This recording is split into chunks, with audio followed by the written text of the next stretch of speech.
Hey yo, what's your boy Ease live in effect? Yo, sorry for the remix, but I gotta bring it back, baby.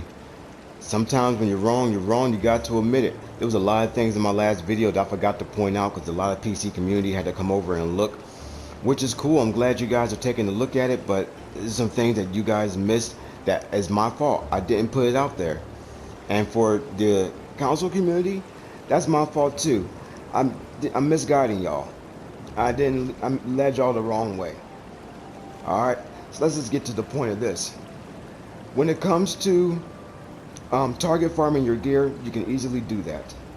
All you have to do is hold down the L3, press triangle if you're on the PS5 or PS4, and it will take you right to the items that are available for sale in the market.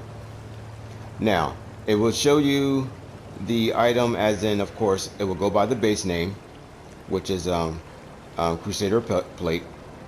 And when you look at build guides, most build guides will tell you need a Crusader plate, and it will tell you a different word up top.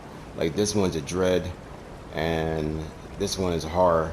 So there's different versions of all the different, you know, base, all the different bases. So when you're looking stuff up in trade, oops. When you look up stuff up in trade this way, you're looking up stuff in trade with just the base itself, just the base name. So then you'll come up with the whole list that way. So you can do it that way. You can look up from just the base, or you can look up just by hitting the name and go from there. And also, that's a good way to find out if something that you have is worth something. You can do it that way, or there's a faster way. As a console player, all you have to do is press start, go to trade website, hit yes. It will take you over to the POE's trade website. Unfortunately, I can't record it through the PlayStation. It won't let you for some reason. But once you do it, once you're in the console and actually play it yourself with the Xbox or the PlayStation, you'll be able to see what I'm talking about. Or if you go on your phone at this moment, or your computer, and just type in pathofexile.com trade, and you will see everything you need. Just take a look at all the suffixes and prefixes that you can put onto your gear. Then you will understand how deep the rabbit hole can go in this game. It is unbelievable how deep the rabbit hole can go. Since this is why you can lose this many parts of your soul throughout the years of playing. People think I haven't been playing for a long time, but trust me, these bodies has been stacking up for a very long time. I had to get rid of some. These right here are brand new bodies that happened last night. These three, brand new. But trade is a whole different beast that new players need to understand. You can target farm everything you need from all the stats, but once you get onto the website, you can pick out what piece of gear that you need. You can also price check exactly the amount to the penny of what you need that you have to offer the other player when it comes to currency. It will show you on the side as well who's online, who's not online, and you can whisper them. You can whisper the PC players and the console players. When you go to the trade through the console, it will show you the console players online first. You have to click offline to see who's offline, or scroll further down the list and you'll end up seeing all the PC people towards the bottom of the list. They get pushed down because we're a console, so we get first dibs on our own stuff. They get second dibs, and vice versa.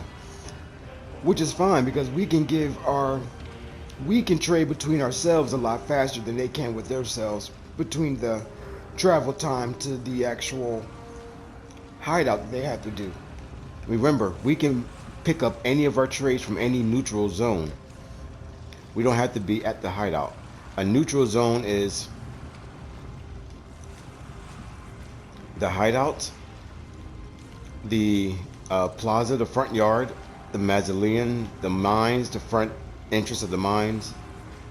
Any of these are neutral zones. You can be in any of these areas and get your stuff out the shop at any given time, or you can be at any town in the game at any given time to pick up your gear.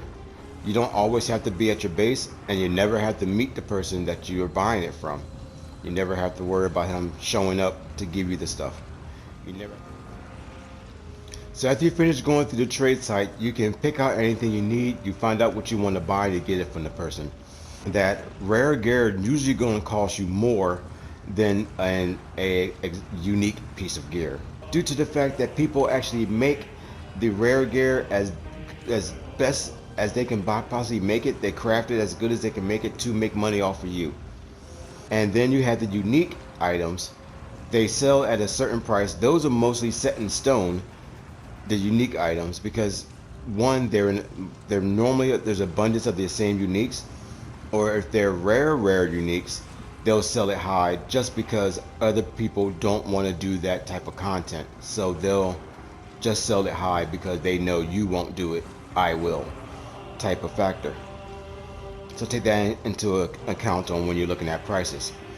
Now, if you are going to do trade, also know that you have to worry about crafting as well. Crafting and trade pretty much go hand in hand. If you're a brand new player, it's best to stay away from trade and just worry about the crafting. I think crafting is a little bit easier to understand. No, I'm sorry, trade will be a little bit easier to understand than crafting. Because when it comes to crafting, you need to learn how much weight you need to gain before you can start your craft. Because if you're not fat enough, you can't craft. So you need to understand that, and that website, it will teach you, how many pounds you need to be before you can craft. You'll understand what I'm saying when you get there. It's just weird that you need to be 300 pounds to make an item work. But anyway, or 1,000 pounds. Stupid. But that's for the nerds. Let them have it. Let them have it. The number crunchers over there, let them have it. But it's a very useful tool when you want to try to use it. I use it for my fossils so I can know how the fossils work better. So I know a little bit about it. I just don't like to use it because it's just too much on that page.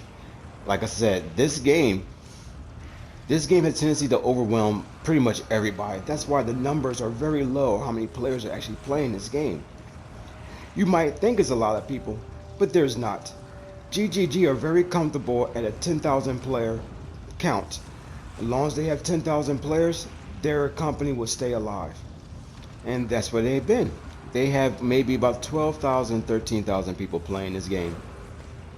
And everyone else is playing something else. Everyone else is playing something else.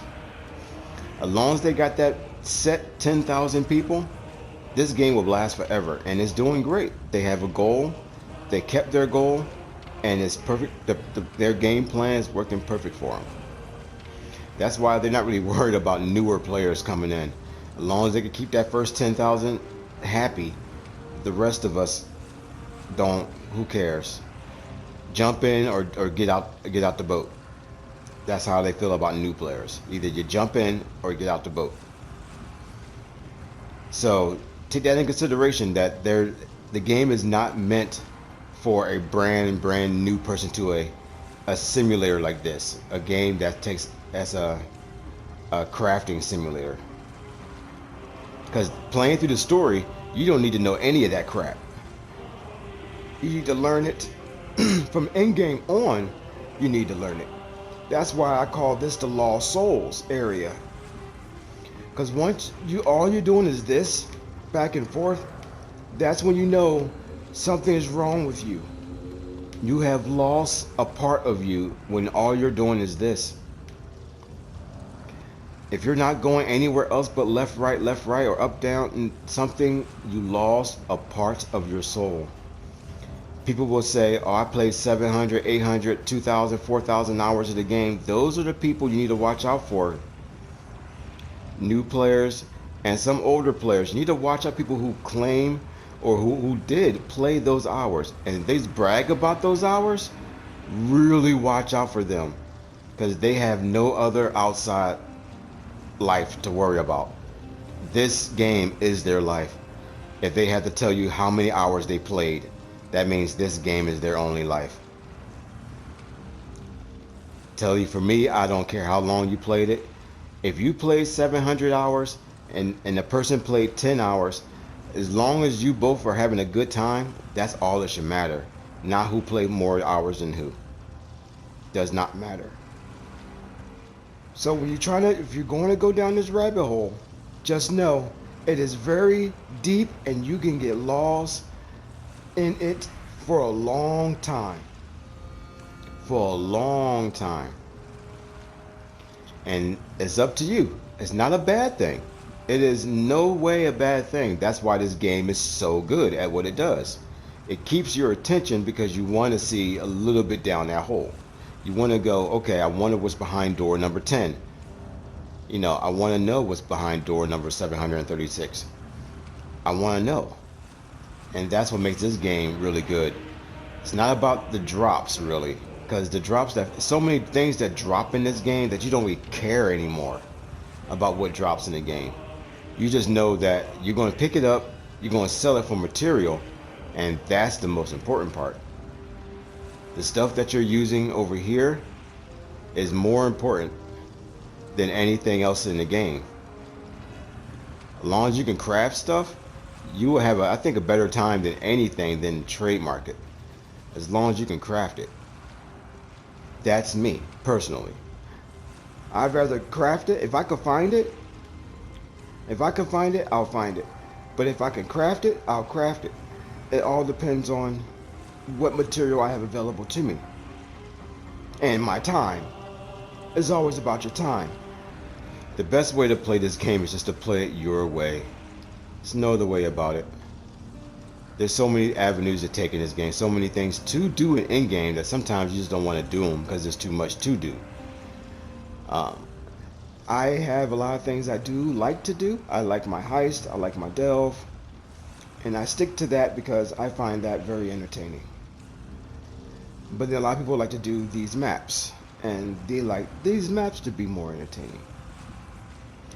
This season, I'm going to do every map in the game. And then once I complete all the maps one time, I am done for this season. I'm going to go and play standard SSF with my my curb stomp build I'm going to make next. And we're going to see what happens from there. Alright everybody, until next time, thanks for coming through. Peace.